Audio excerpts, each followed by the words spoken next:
Hi hello എല്ലാവർക്കും നമ്മുടെ പുതിയ വീഡിയോയിലേക്ക് സ്വാഗതം. NSS സ്പെഷ്യൽ ക്യാമ്പിംഗ് പ്രോഗ്രാമാണ് വെളിച്ചം. ഇപ്രാവശ്യം നമ്മുടെ ഈ വർഷത്തെ പേരാണ് കേട്ടോ ക്യാമ്പിൻ്റെ. കഴിഞ്ഞ വർഷത്തെ പോലെ തന്നെ അകലൂർ സ്കൂൾ തന്നെയാണ് നമ്മൾ ഇപ്രാവശ്യം സെലക്ട് ചെയ്തിരിക്കുന്നത്. അപ്പോൾ വൈകുന്നേരത്തെ ഡ്യൂട്ടിക്ക് വേണ്ടിയിട്ട് വന്നതാണ്. അപ്പോൾ ഇന്നത്തെ ക്യാമ്പിൻ്റെ വിശേഷങ്ങളൊക്കെ ഈ വീഡിയോയിൽ കൊടുത്തിട്ടുണ്ട്. എല്ലാവരും വീഡിയോ ഫുള്ളായിട്ട് തന്നെ വാച്ച് ചെയ്യാം കേട്ടോ. സ്കൂളിൻ്റെ സൈഡിലുള്ള കുഞ്ഞി പാർക്കാണിത്. കുഞ്ഞു മക്കൾക്ക് കളിക്കാനുള്ള നല്ല അടിപൊളിയായിട്ട് തന്നെ അവർ ചെയ്തിട്ടുണ്ട്. അതേപോലെ തന്നെ നമ്മൾ വന്നത് വൈകുന്നേരം സ്റ്റേ ചെയ്യാൻ വേണ്ടിയിട്ടായിരുന്നു. രാത്രി ഡ്യൂട്ടി ആയിരുന്നു ഉണ്ടായിരുന്നത്. അപ്പോൾ ഈ വന്ന സമയം എന്ന് പറഞ്ഞു കഴിഞ്ഞാൽ ഇവിടെ അവർക്ക് കളിക്കാനുള്ളൊരു സമയമൊക്കെ ആയിരുന്നു. അപ്പോൾ അസലായിട്ട് അവർ ആർമാദിച്ച് അവിടെ കളിച്ചുകൊണ്ടിരിക്കുകയാണ്. അപ്പോൾ ഞങ്ങൾ എത്തിയ ടീച്ചേഴ്സ് ഇങ്ങനെ കുറച്ച് ഓരോ വർത്തമാനങ്ങൾ പറഞ്ഞിരിക്കുകയായിരുന്നു. പിന്നെ ഞങ്ങൾക്കുള്ള ഓരോ ഡ്യൂട്ടികൾ, രാത്രിത്തെ കാര്യങ്ങൾ അതൊക്കെ ഒന്ന് ചർച്ച ചെയ്യുമായിരുന്നു കേട്ടോ. അപ്പോൾ ഇങ്ങനെയൊക്കെയാണ് നമ്മുടെ ക്യാമ്പിൻ്റെ വിശേഷങ്ങൾ. അപ്പോൾ കുറച്ച് നേരം കൂടി കഴിഞ്ഞാൽ പിന്നെ അവരുടെ കുറച്ച് കലാപരിപാടികളൊക്കെയാണ്. അപ്പോൾ നമുക്ക് ഒരുമിച്ച് തന്നെ അതൊന്ന് കാണാം.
ഭാര്യ മരിച്ചു.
ഓനൊരു വല്ലാത്ത സംഭവമാ കണ്ണാടിച്ചില് പോലെ ഇന്നും ശുക്കൂർ. അമ്മായിനെ വിട്ട് അവിടെ ഒരാവശ്യമില്ലല്ലോ.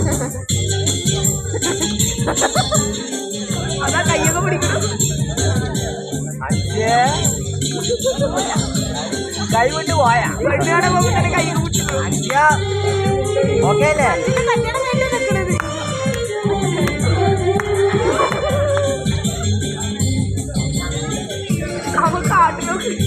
ഒരു കുടുംബ പ്രശ്നം ഉണ്ടാവാനുള്ള എല്ലാം സാധ്യതയിലാക്കാൻ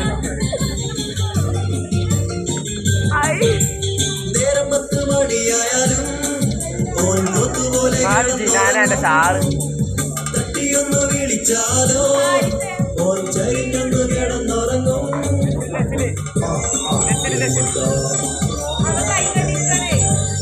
ഫുള്ളെടുക്കൂല കോളേജിലേക്ക് വരും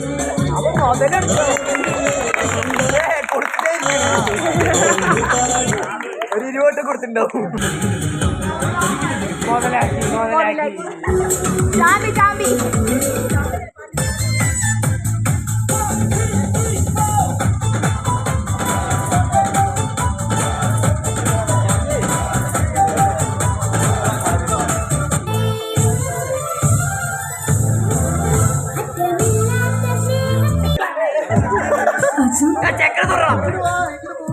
പറഞ്ഞ കാര്യം എന്തായി?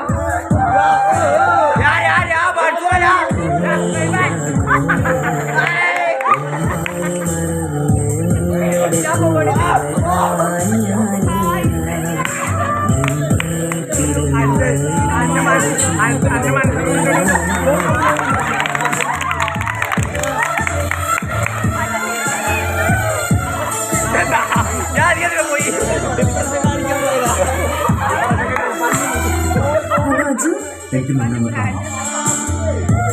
വരാൻ പറ്റുമോ?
അങ്ങനെ തലേ ദിവസത്തെ മേളവും ഭക്ഷണമൊക്കെ കഴിച്ചുറങ്ങി രാവിലെയുള്ള ദൃശ്യങ്ങളാണ് കേട്ടോ ഇത്. അപ്പോൾ രാവിലെ തന്നെ അവർക്ക് നേരത്തെ എണീറ്റ് പ്രാക്ടീസുകളുണ്ട്. കുറച്ച് നേരം ഗ്രൗണ്ടിലുള്ള കാര്യങ്ങളൊക്കെയാണ്. നല്ലൊരു ബോഡി റിഫ്രഷ്മെൻറ്റ് ആൻഡ് ഫ്ലെക്സിബിലിറ്റിക്കൊക്കെ വേണ്ടിയിട്ട് കഴിഞ്ഞ ദിവസങ്ങളിലൊക്കെ അവർക്ക് നല്ലൊരു യോഗ ട്രെയിനർ വന്നിട്ട് അതിൻ്റെ കാര്യങ്ങളൊക്കെ കൊടുത്തിട്ടുണ്ടായിരുന്നു. ഇതിപ്പോൾ രാവിലെ അവർ കുറച്ച് നേരം ഗ്രൗണ്ടിൽ ഓട്ടം ചാട്ടം അതേപോലെ തന്നെ കുറച്ച് കളികൾ അങ്ങനെയുള്ള കുറേ കാര്യങ്ങളാണ് കേട്ടോ. അപ്പോൾ നമുക്ക് ഈ സ്കൂളിൽ തന്നിരിക്കുന്ന കിച്ചണിൻ്റെ നേരെ ബാക്ക് സൈഡിലാണ് ഈ ഗ്രൗണ്ട് വരുന്നത്. കുറച്ച് കിച്ചണിൻ്റെ വിശേഷങ്ങളും കൂടി നോക്കാം. അപ്പോൾ ഓരോ ദിവസവും ഓരോ ഡ്യൂട്ടി ഓരോരുത്തരെ ഏൽപ്പിക്കും, ഓരോ ടീമുകളായിരിക്കും. അപ്പോൾ ഇന്നത്തെ നമ്മുടെ കിച്ചൺ ഡ്യൂട്ടി കൊടുത്ത ടീമുകളാണ് കേട്ടോ. ഇന്ന് രാവിലെ ഉപ്പുമാവ് കിച്ചടിയാണ് ഉണ്ടാക്കുന്നത്. അപ്പോൾ അതിനുള്ള സാധനങ്ങളൊക്കെ റെഡിയാക്കി വെക്കും. അപ്പോൾ ഞങ്ങളുടെ കോളേജിലെ അമ്മൻ ചേച്ചിയാണ് വന്നിട്ട് പാചകമൊക്കെ ചെയ്ത് തരിക. അപ്പോൾ ആ ചേച്ചി വരുന്ന സമയമാകുമ്പോഴേക്കും ഉള്ളിയും പച്ചമുളകും ഇഞ്ചിയും അതുപോലെ തന്നെ ക്യാരറ്റും ബീൻസും കുറച്ച് നാളികേരം ചിരകി വെക്കാനുള്ള ഡ്യൂട്ടിയൊക്കെ ഞങ്ങൾ തന്നിട്ടുണ്ടായിരുന്നു കുട്ടികൾക്ക്. അപ്പോൾ അവർ ആ ഡ്യൂട്ടികളൊക്കെ ചെയ്തുകൊണ്ടിരിക്കുകയാണ് കേട്ടോ. അപ്പോൾ ഇന്നത്തെ ഡ്യൂട്ടിയിലുള്ള ആളുകളാണ് ഈ സാധനങ്ങളൊക്കെ റെഡിയാക്കിക്കൊണ്ടിരിക്കുന്നത്. അപ്പോൾ അതിൻ്റെ ബാക്ക് സൈഡിൽ ആ ജനലിൽ കൂടെ നോക്കിക്കഴിഞ്ഞാൽ നമുക്ക് ഗ്രൗണ്ടും കാണാം. അപ്പോൾ ഇടയ്ക്ക് ഞാൻ ഗ്രൗണ്ടിലേക്ക് ഇങ്ങനെ ഒന്ന് വീഡിയോ സൂം ചെയ്താണ്. അപ്പോൾ അവിടെ സ്ഥലമായിട്ട് ബോൾ കളി നടക്കുന്നുണ്ട്. അപ്പോൾ അങ്ങനെയൊക്കെയാണ് വിശേഷങ്ങൾ. പിന്നെ നമ്മുടെ ക്യാമ്പിലേക്ക് ഓരോരുത്തരായിട്ട് കൊടുത്ത സാധനങ്ങളും പിന്നെ ക്യാമ്പിൻ്റെ ആവശ്യങ്ങൾക്കായിട്ട് നമ്മൾ വാങ്ങി വെച്ച പച്ചക്കറികളും കാര്യങ്ങളൊക്കെയാണ് കേട്ടോ. അപ്പോൾ രാവിലെ തന്നെ കുറച്ച് ചുടുവെള്ളമൊക്കെ ഉണ്ടാക്കി വയ്ക്കുന്നുണ്ട്. അതേപോലെ തന്നെ ചായ രാവിലെ ഈ ടീമിൻ്റെ വകയാണ്. രാവിലെ ഈ ഗ്രൗണ്ടിൽ കളിച്ച് വരുന്ന കുട്ടികൾക്കുള്ള ചായയൊക്കെ ഉണ്ടാക്കേണ്ടത് ഇവരാണ്. അപ്പോൾ അതിൻ്റെ പണികളാണ് അവിടെ നടക്കുന്നത്. പിന്നെ കുറേ തേങ്ങയൊക്കെ ചിരകി ഇപ്പോൾ ഓൾമോസ്റ്റ് ഒരു രാവിലത്തെ വർക്കിനുള്ളതെല്ലാം ഇവിടെ റെഡിയാക്കിയിട്ടുണ്ട്. അപ്പോൾ ഇനി അവർ കളി കഴിഞ്ഞ് വരുമ്പോഴേക്കും ഇതൊക്കെ കൊടുക്കണം. അപ്പോൾ ഞങ്ങളുടെ സമയം കഴിഞ്ഞു ഡ്യൂട്ടിയുടെ. ഇനി ഞങ്ങൾ ഓട്ടോ വെയിറ്റ് ചെയ്തിരിക്കുകയാണ്. ഇനി അടുത്ത ആളുകൾ വന്നിട്ട് ചാർജ് ഏറ്റെടുക്കും. പിന്നെ ഇവിടെ ഇങ്ങനെ നോക്കിയപ്പോൾ നല്ല ചന്തമുള്ള കുറച്ച് പൂക്കളൊക്കെ കണ്ടിട്ടുണ്ടായിരുന്നു. ഇലമുളച്ചി എന്ന് പറഞ്ഞിട്ടൊരു സംഭവം അവിടെ കണ്ടിട്ടുണ്ടായിരുന്നു. അപ്പോൾ അതിങ്ങനെ നോക്കിയിരിക്കുകയായിരുന്നു. ഇങ്ങനെ ഗാർഡനിൽ കുറച്ച് പൂക്കളും ഒക്കെ നോക്കി അങ്ങനെ വളരെ ഭംഗിയായിട്ട് ഇപ്രാവശ്യത്തെ ഒരു ക്യാമ്പ് ഡ്യൂട്ടി കഴിഞ്ഞു. ഇനി ഒരു ദിവസം കൂടിയാണ് എടുക്കാനുള്ളത്. അപ്പോൾ ഇന്നത്തെ ക്യാമ്പിൻ്റെ വിശേഷങ്ങൾ ഇത്രയേ ഉള്ളൂ. ഒരു മെയിൻ റോഡിൽ നിന്ന് ഒരുപാട് ഉള്ളിലേക്ക് ആയതുകൊണ്ട് ഞങ്ങൾ ഓട്ടോ വരാൻ വേണ്ടിയിട്ട് വെയിറ്റ് ചെയ്തുകൊണ്ടിരിക്കുകയായിരുന്നു. അങ്ങനെ രാവിലത്തെ ഡ്യൂട്ടി കഴിഞ്ഞ് ഞങ്ങൾ ഇറങ്ങുമ്പോഴേക്കും അടുത്ത ആൾക്കാർ ജോയിൻ ചെയ്യും. അപ്പോൾ ഡേ ഡ്യൂട്ടിയും നൈറ്റ് ഡ്യൂട്ടിയാണ്. അപ്പോൾ ഇത്രയേ ഉള്ളൂ ഇന്നത്തെ ക്യാമ്പിൻ്റെ വിശേഷങ്ങൾ എന്ന് പറയുന്നത്. അപ്പോൾ എല്ലാവരും വീഡിയോ ലൈക്ക് ചെയ്യുക, ഷെയർ ചെയ്യുക, കമൻറ്റ് ചെയ്യുക. അതേപോലെ തന്നെ സബ്സ്ക്രൈബ് ചെയ്യാതെ കാണുന്ന ആളുകളുണ്ടെങ്കിൽ തീർച്ചയായിട്ടും ഒന്ന് സബ്സ്ക്രൈബ് ചെയ്യുക കേട്ടോ. അപ്പോൾ ഈ ഒരു പരിപാടി എല്ലാവരിലും ഒരു വെളിച്ചം പ്രദാനം ചെയ്യുന്നതാവട്ടെ എന്ന് തന്നെ നമുക്ക് ആശംസിക്കാം. അപ്പോൾ ഇപ്രാവശ്യത്തെ ഒരു ദിവസത്തെ ക്യാമ്പിന് ഇവിടെ വിരാമമായി.